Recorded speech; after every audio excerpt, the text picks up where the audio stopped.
This episode of Capes and Lunatics is brought to you by Tweaked Audio. Get awesome headphones, go to tweakedaudio.com and use the coupon code Southgate to get 30% off, free shipping, and a lifetime warranty. Or you can get there through the link on our website, southgatemediagroup.com.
Hello everyone, it's Phil again. It's another special episode of Capes and Lunatics. I am here with Mr. Danny Fingeroth, and it seems like I keep speaking to these legendary Marvel writers, editors. Sir, thank you for your time. Thank you for inviting me. The main thing I guess we're here to talk about is you have a new book, The Amazing Story of Stan Lee, A Marvelous Life. Yeah, just to nitpick you right from the beginning. Yes. It's actually A Marvelous Life, The Amazing Story of Stan Lee, although I can see it's a little ambiguous on the cover, but technically it's called A Marvelous Life. Anyway, sorry to... Oh, no, it's your book. Tell me how it's supposed to be. Now, I'm just looking at the cover, and it's... So you knew Stan personally, correct? I did. I worked with him and knew him for over 40 years. So was he as magical as he seemed to all of us in the general public? Yeah, he was very charismatic and very witty and very caring. He wasn't perfect, but he was pretty damn good. And he was just quieter in real life than he was when you see him at a convention. The volume was a little turned down, but the same guy, basically. But he had this passion for the medium, and especially, all these, this just the amount of characters he came up with. Well, everybody knows that, of course, that he co-created with Jack Kirby and Steve Ditko the iconic Marvel characters that are so unbelievably popular today. But he was a comic book professional writer and editor for 20 years before Fantastic Four #1. Mm-hmm. Yeah, I read the book. I was reading the early years in the book, and it just seems like even when he basically came from nothing, but it's like he was always a go-getter. He always had this drive. He really did. It's kind of a classic kind of rags to riches kind of greatest generation story. He was born during the Great. He grew up in the Great Depression. He was born technically before the Depression, but his family was poor. They didn't need the Depression to be poor. Yes. The Depression just made it worse.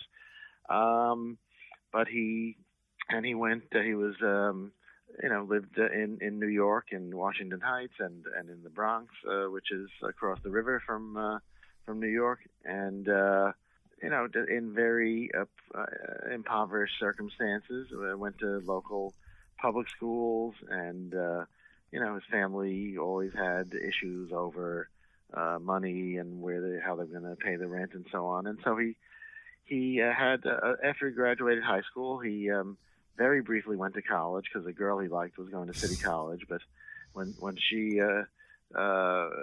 they broke up, he dropped out. And then he went to work. I said he had a number of kind of almost menial jobs, sort of, as he had a job as a job as an usher in a movie theater, and where he met Eleanor Roosevelt, and he had a job, and I think he tripped while he was showing her her seat, and she had to help him up, and and then he had jobs delivering sandwiches for a luncheonette, and all sorts of not very. He had some interesting jobs doing some freelance writing, writing obituaries, which he found very depressing and stuff like that, because he was writing obituaries for people who were still alive.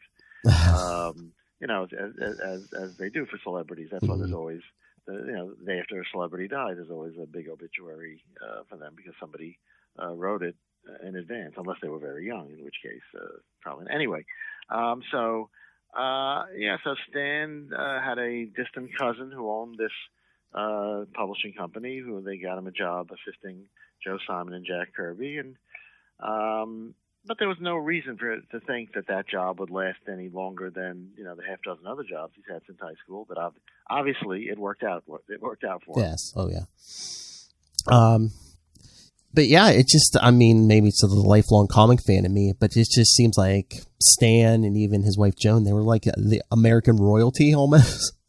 In a way, to a lot of us. Stan was in a unique position at Marvel, in that he was writer, editor, art director, and so he could make decisions in a way that editors at other companies couldn't, and it gave him the ability to really kind of improvise and to kind of work with artists in a certain way that brought out the abilities and the insights of all of them. The downside of that was that it led in later years to conflicts over who did what and who got paid how much, which are definitely serious issues.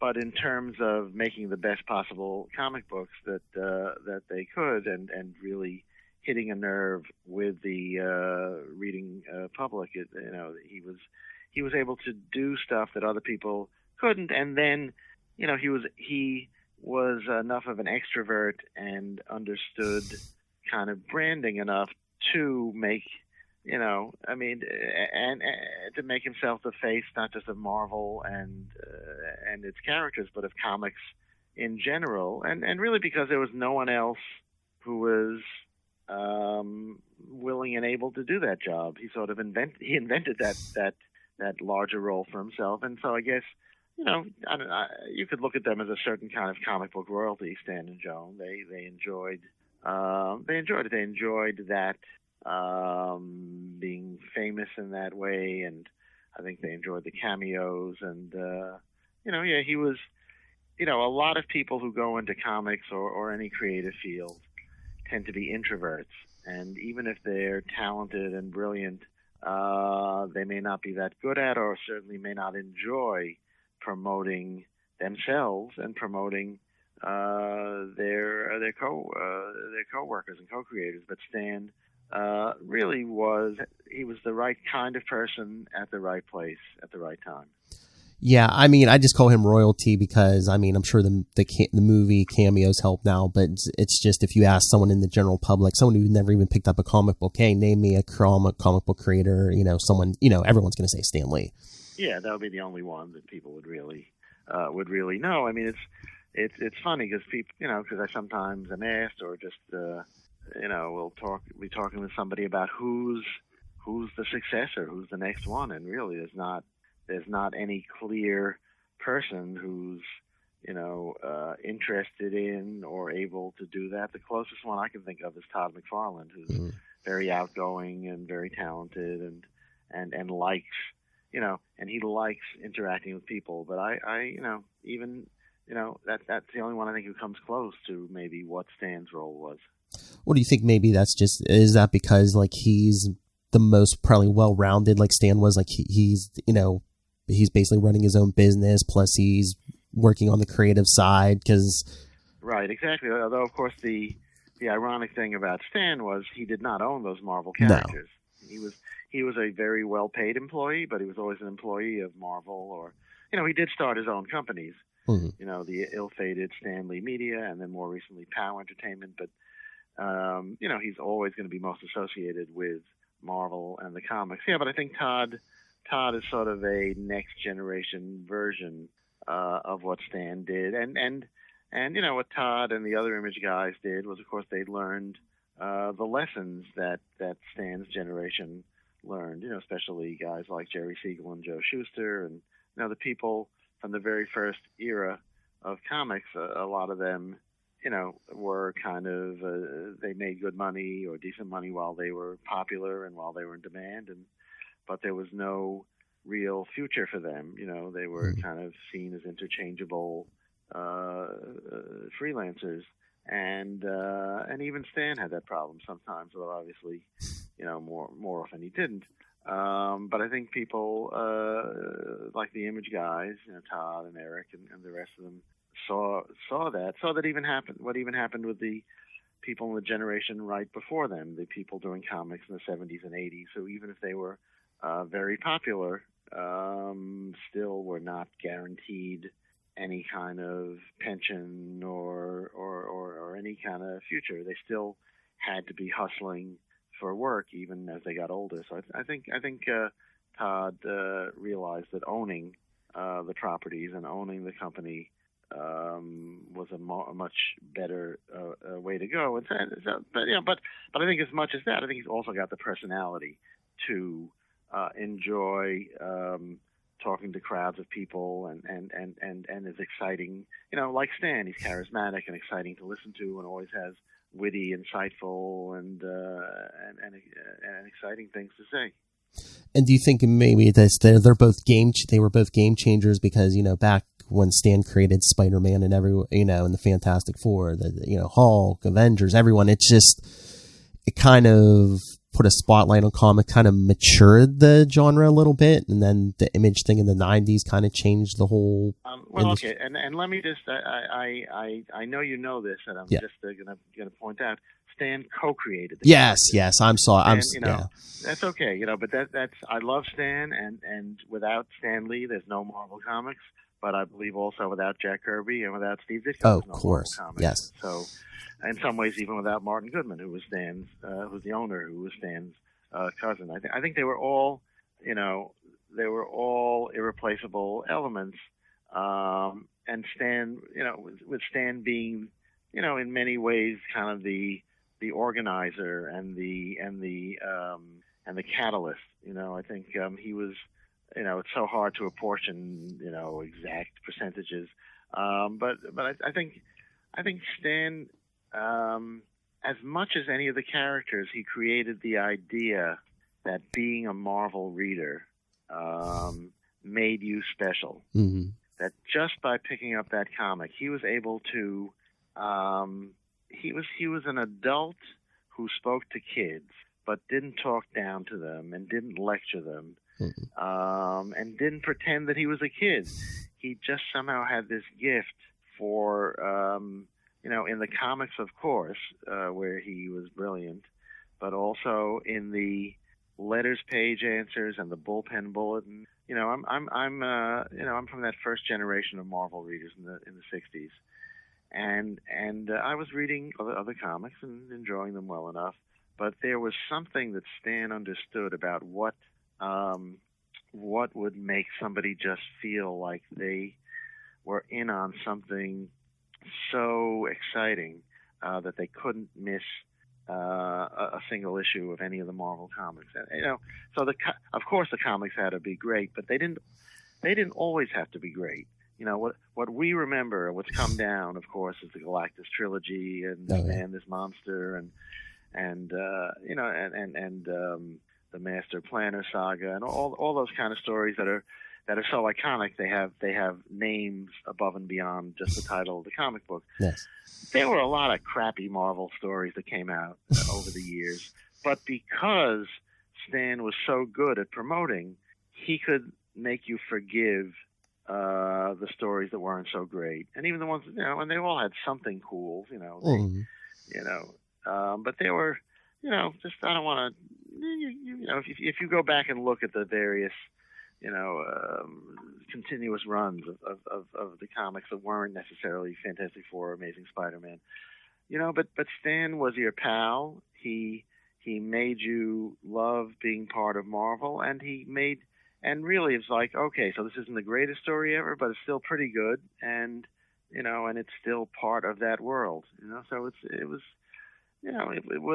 he was very good at making you feel special just by being a reader. Yeah, I just remember my first exposure to Stan Lee was also kind of like my gateway into comic collecting. It was watching Spider-Man and His Amazing Friends on Saturday mornings. Uh-huh. And he did the voiceovers and everything, and right. It was just like, I mean, whether it was just the businessman in him, but I mean, he just seemed to love, anytime you saw him talk, however, talking about these characters, he just seemed to love it. Well, in comics, there's really not much of a barrier between the business and the creative. I mean, it's you're writing and drawing these stories with the intent of people buying them, and the more people buying them, the better. And so and that goes with the TV shows too. So that's, I mean, even if it wasn't a matter of sales and money, just anybody who creates something usually wants as many other people as possible to see it. And Stan was a performer. I think his probably, if he had, the ability to go back in time and make a choice, he might have become an actor. I mean, he had done a lot of acting in school and in his neighborhood. So he loved acting. He loved being in front of people. So that was, oddly enough, what he seemed to, I think it's true of a lot of writers, is that he, I think, enjoyed having written, but I think the actual, and he even liked writing, but he didn't like the solitary nature of writing. He was very much a people person. Mm-hmm. So I think he wrote as quickly as he could, and then sort of wanted to get back out into interacting either with friends and family or with fans at conventions. He very much, or just even with coworkers at the office. He just liked interacting with creative, interesting people. I mean, just the amount of work he did, back in the day with his artists. I mean, but he was writing many books. I mean, you were a writer and editor. Do you ever just look at how did he accomplish all he did back in the 60s? It's pretty incredible because I think he was someone who had the ability to get things right in first draft. Not that he didn't do rewrites, but I think he wrote quickly, and I think he was able to edit and supervise quickly. He liked to work with people, whether they were artist collaborators or whether they were other staff members. He liked to work with people whose instincts he overall trusted. And so then he would give them a lot of autonomy, which again is the source of a lot of the conflicts he had to deal with later on. But he was not afraid to delegate. He wasn't. He could be a control freak. I think in the sense that he might end up doing a lot of revisions or rewrites on a story once it was finished, and then before it went to the printers, which just because he did want to get it perfect. Mm-hmm. But I don't think that interrupted the workflow. I think he just had this understanding that the comics were always a volume business, especially in the days before Marvel. In the 40s and 50s, Marvel, Stan and his staff of other editors were supervising 75 or 80 titles a month. So I think he realized that you can't get hung up on little details, for more than a minute or two, because there'd be another 100 decisions to make, 5 minutes later. He seemed to have a gift for that, for understanding how to, and he didn't like anything hanging over his head. So someone left him emailed him or had just something they needed feedback on. He's not somebody who would wait weeks. He would turn it around right away. And I understand that. But just talking, just the amount of books and the volume in that, in your personal opinion, do you think, is continuity in a universe like the Marvel Universe good for comics, or does it cause more headaches than? I think it's overall good. Mm-hmm. I think it's tricky though, because of course when you do have a comics universe like the Marvel one that's lasted, either 60 years or if you go back to the 30s, 80 years, I think you have to use continuity when it's useful. If you have a really great idea for a new story, but it's contradicted by a story that came out 40 years ago, there was a backup in a low-selling title, that maybe you don't have to, take that particular story into consideration. I think it's, and maybe 3 people will write in and say, you forgot about that story from 1968 or something. I think it's terrific that, and it's ingenious really that those the Marvel characters and I guess the DC characters too, although they've had their universe has been less continuous. It's been interrupted a few times. Yeah, you can use it. You don't have to be a slave to it, But if there's something, that these characters have relationships and know each other, and have attitudes and feelings, and and I think readers like that. There's not every reader, but I think a lot more. Look at the Marvel movies now. People keep going to them.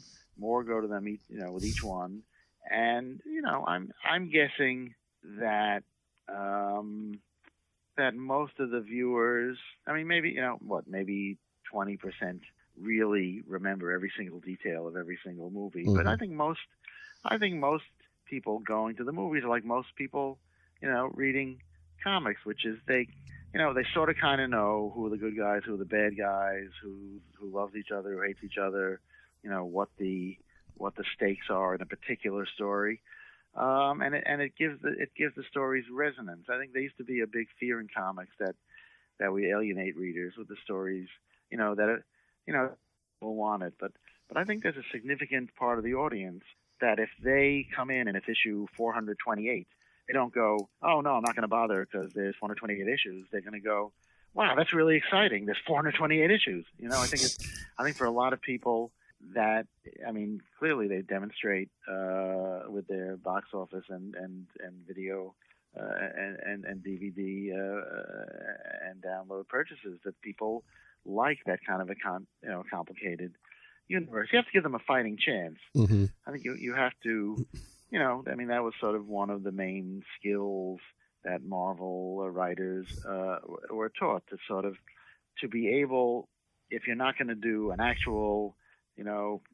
here's what happened last issue, then at least give the reader a fighting chance at knowing what's going to be important in this particular issue they're reading, or even, I think it even happens with the trade paperbacks, give people a chance to know what's at stake, so that they can go into this and read it.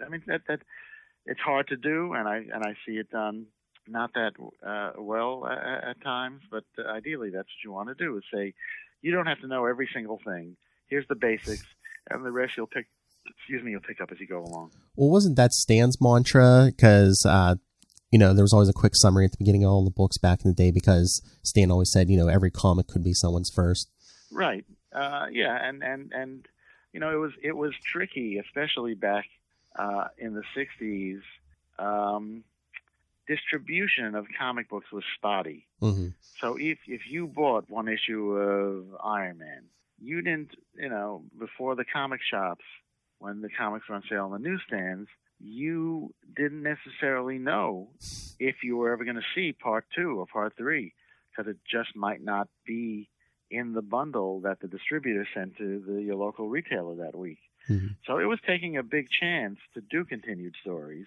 But I guess Stan thought it was worth the risk and did it. But that would, I think that was fairly common, where people would just get parts of a story. And yet obviously that did not stop people from buying them. If anything, it, once the comic shops did come around, it gave people, a reason to go hunting the back issue bins, or the convention, to go hunting them. And again, but again, as you were saying, right, he did write them so that if all you were seeing was that one issue, if you were reading part 3 of a 5-part story, he gave you enough information to be able to enjoy that part 3 and not feel confused.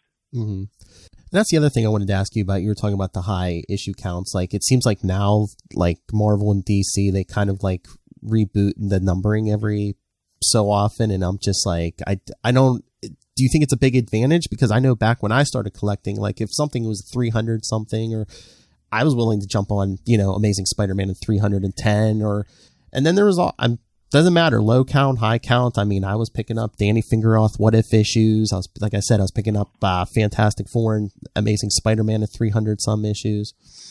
Well, I don't know the answer. I mean, I guess somehow the retailers and publishers do seem to feel there's an advantage to number, to short and to limited series, or rebooting things, or having alternate covers. I think it's at a funny period. I mean, these characters are more popular than ever in the movies and on TV and in video games. Comics don't sell the numbers they used to, although I think they're healthier than people think, but that may not benefit retailers necessarily if they're popular in trade paperbacks that are sold in bookstores or on digital versions.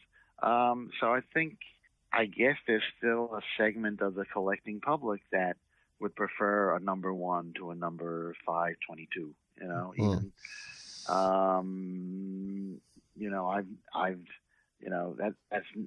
that retail end has never been my specialty, and I don't know. I mean, do retailers like it, or do they complain about it, and do it and buy them anyway? I mean, I think it's probably a little bit of that.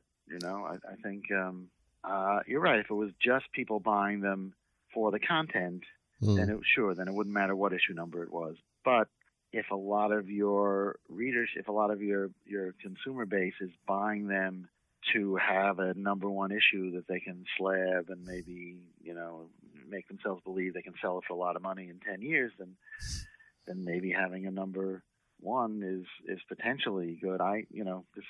That's something I've never really understood. So I'm just kind of, feeling around for an answer here, but you probably know better than I do. What do you think? I just think well, again, I'm an old collector, but I find it confusing, especially when you're trying to talk to people to like pick up a book for the first time. It's like, oh, did you pick up? Oh, I got number 1. Well, it's like, which one is it? Is it the one from last year? Is it the one from 5 years ago? Is it the original one? Yeah. Go on, yeah. Oh no, I'm sorry. I was just going to say, I just think sometimes I don't know if that is even more intimidating to new readers than a higher count. Well, look, I guess what I don't think anybody has figured out in a significant way yet is how do you take the popularity of the movies and TV shows and get those people to at least try a comic, maybe the impossible answer is that you need to, get people to dress up like the actors in the movies and pose like they were, do really fummettis. I don't know how, but it does seem that would be some resource that would be great if the companies could tap into, like how do you, or maybe kids, maybe people going to these movies just aren't interested in those characters beyond the movies, which is fine for the owners of the companies because that money all goes to the same pot. We've been trying to figure that out since, I don't know, probably since the Superman radio show, in 1941. Like how do you take this much larger audience that experiences the characters in a non-print medium and bring even a small percentage of them back around to buy the comics? That's been the holy grail for comics forever. I just don't understand why they don't have like a quick ad or something in front of all these Marvel movies for or even the DC ones, like, hey, stop by your local comic shop or whatever, you can read the further adventures of whatever character this movie's about. Because I mean, I think it's the distribution. I think that's really changed. I mean, you really have to go into a comic shop or you have to go searching, to download it digitally. Because back in the day, you could just like you said, the newsstand, or there was even spinner racks in grocery stores or convenience stores. Well, look, you could take that further. Why don't they have a rack of comic books after the Avengers movie? Why aren't there a rack of Avengers comics and Iron Man comics and Captain America comics in the movie theater? Well, make a deal with the local comic shop. Let them have I don't know. These just, I'm sure there are complicated reasons. Maybe even the movie theater owners don't want us to cut into their popcorn sales. I don't know what, but you would just think, give people a chance. Have an Avengers comic available after the Avengers movie. Yes. I do not know. I do not know the answers to these things. But I think it's something Stan wrestled with. I think he, to bring it back to my book, A Marvelous Life: The Amazing Story of Stan Lee, available at bookstores and online now. And I'm actually in the middle of recording the audiobook, by the way. Oh, that'll be out in January. From St. Martin's Press, Macmillan, as is the print book. I think this was sort of Stan's struggle, as it's every publisher's struggle. How do you get people interested in them? How do you keep them coming back? How do you change things, without making them unrecognizable? But if you don't do any changes at all, people stop buying them too. It's sort of these are. And then how do you, what kind of control can you exert over the movie and TV versions, which, Marvel now finally has everybody, sort of on the same bus, but there were years and years when Marvel would just sell the rights off to these things and have virtually no control, certainly none by contract. Stan, might go out there and kind of try to, persuade movie studios that they should be more like the comics. But it was only the last maybe 20 years or so that movie studios finally realized, maybe what Stan and Jack and Steve and Larry and Johnny were doing in the comics is something that worked, and we should try something similar in the movies. But it was a very long, hard road, because it took there were a couple or three generations of studio executives in Hollywood that couldn't take superhero seriously. They just felt they'd never get an audience that was more than 12 years old if they took them seriously. And finally, maybe with Blade in 1998, and then with the X-Men and Spider-Man movies, and then certainly with the Marvel Cinematic Universe, they realized, look at that. If you give people good stories with relatable characters, it can work. It doesn't have to be pow bam zap like the old Batman TV show. Yes, I think they've learned their lesson now with billion-dollar movies. Yes, I think so. We'll see if and when the superhero craze dies down. We'll see. It'll be interesting to see what the reaction is to that. All right, I will let you go in a little bit, but before I let you go, since we're promoting the book and you knew Stan Lee personally, is there anything you could tell us about Stan Lee that maybe the rest of us didn't know? Well, I think most people, if they know history of comics at all, they think Marvel sort of appeared out of nowhere in the early 50s and then and then came up with all these iconic characters that are more popular than ever. I think with people, maybe it's a good life lesson too, to not give up, because Stan was in the comics business, writing and editing and art directing for 20 years before FF #1.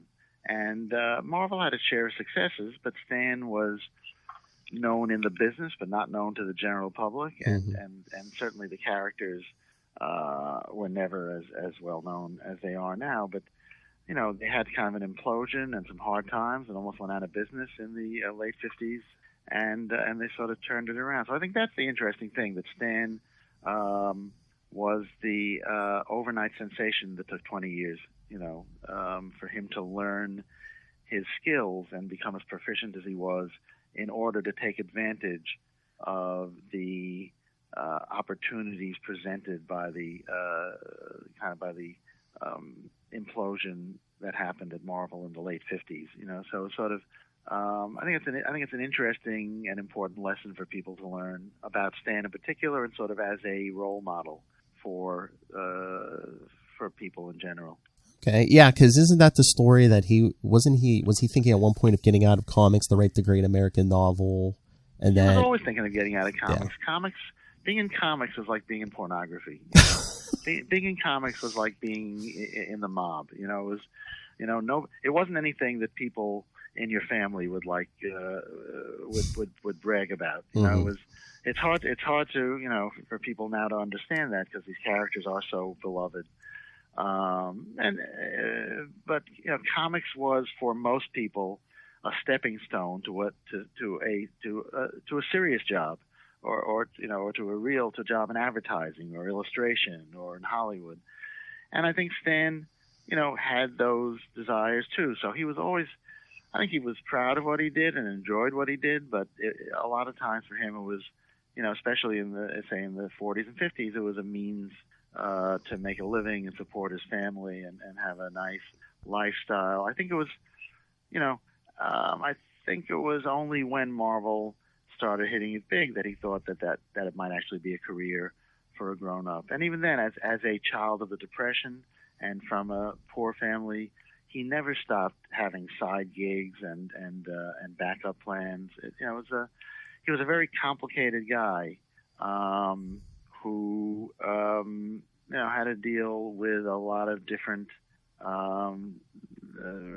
challenging relationships with colleagues and people in Hollywood. It took him, a lot of the time banging his head against the wall to get Marvel taken seriously. And again, it's hard for people who've only, known about the movies and TV shows in the past 20 years to appreciate that. But he really, he simultaneously was Marvel's cheerleader and standard bearer, but he also knew or felt that it could all go away anytime, so he was always looking for an escape hatch. It was a very, like I said, he was, everybody would like to, we'd love to think that, people are what we see on TV and that the guy you see in the cameos, well, of course, he spent his whole life, embodying Marvel. But no, but the fact is Marvel was always owned by one corporation or another, and corporations are notoriously not sentimental, and so Stan always had to deal with some very harsh realities, even while putting on a smiling face. So I think the lesson is, life is complicated. Deal with it. And that you're not going to be the superstar from day one. It takes the hard work, the dedication, the time. Right, and then there's always somebody trying to knock you out from being a superstar too. Oh yeah. If you're the best, there's always someone gunning for you. Yeah. So the book is 400 pages long, and it's not just because I'm like a verbose windbag, but because Stan had a very interesting, complicated life that I think people will enjoy reading about. A very long life and filled with all this greatness. Really a fascinating. He was as fascinating as any of the Marvel characters. He was the original Marvel character. I think so. All right. Well, thank you for joining me. Again, promote the book. Anything else you want to promote? The book is called A Marvelous Life, The Amazing Story of Stan Lee. It's from St. Martin's Press at Macmillan, available bookstores, comic shops, online at the usual outlets. There's a digital version that you can download, that you can buy, of course, and there's an audiobook that I'm reading coming out early next year. And coming up on December 14th, I will be at the Big Apple Christmas Convention in New York at the New Yorker Hotel on West 34th Street, and I'm sure I will be doing many more events and other things to promote the book, so be on the lookout. And I think that's all I can think of to promote right at this moment. All right. Well, again, you're a friend of the show now, so when that audiobook comes out, any of your appearances, if you just drop me a line, I will help you promote on our social media. So. Thank you so much. This was great fun. I'm glad I got to be on the show. The pleasure was all mine. Thank you, sir. Okay, you take care. Thank you, sir.